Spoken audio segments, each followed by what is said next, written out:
এটা ছিল আমাদের ভিডিওর ৩২ নম্বর দিন। আর ৩২ নম্বর দিনটা ছিল হচ্ছে আমাদের পুজোর মহাষ্টমী। আর মহাষ্টমীতে সকালবেলাতেই আমি চলে গেলাম আমাদের ওখানে গরলগাছা বলে একটা জায়গা আছে, সেখানে একটা বাবুদের বাড়ি বলে একটা বাড়ি আছে, যেখানে কিনা খুব জাঁকজমক করে পুজো হয়। তো সেখানে চলে গেছিলাম। তো সেখানে গিয়ে পুজোর ঢাক ঢোল বাজা ইভেন ওখানে প্রত্যেকটা জিনিস মুহূর্ত এনজয় করছিলাম।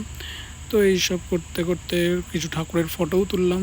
ফটো তুলে ঠিক মহাষ্টমীর সন্ধেবেলাতে ফ্রেশ হয়ে আমি বেরিয়ে গেলাম একটু ঘুরতে, ঠাকুর দেখতে, প্যান্ডেল হপিং করতে।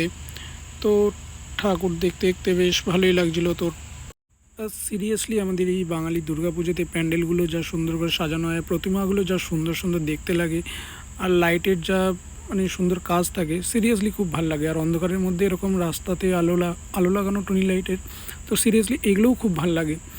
তো যারা কলকাতার সাইড থেকে আছে তারা জানে যে এরকম পুজোয় আমাদের কলকাতার কতটা আনন্দ হয়। তো এরকম করতে করতে চলে গেলাম কলকাতার দিকে। তো কলকাতার দিকে ঠাকুর ফাকুর দেখলাম, কিছু প্যান্ডেলও দেখলাম। প্যান্ডেল দেখে হয়ে গেছিলো রাত্রিবেলা। তো এই রাত্রিবেলা ফেরার সময় পেয়েছিল ভীষণ খিদে, তাই একটা ছোট্ট একটা ধাবা টাইপসের দেখে আমরা ডিনার সেরে তারপর বাড়ি ফিরে গেলাম।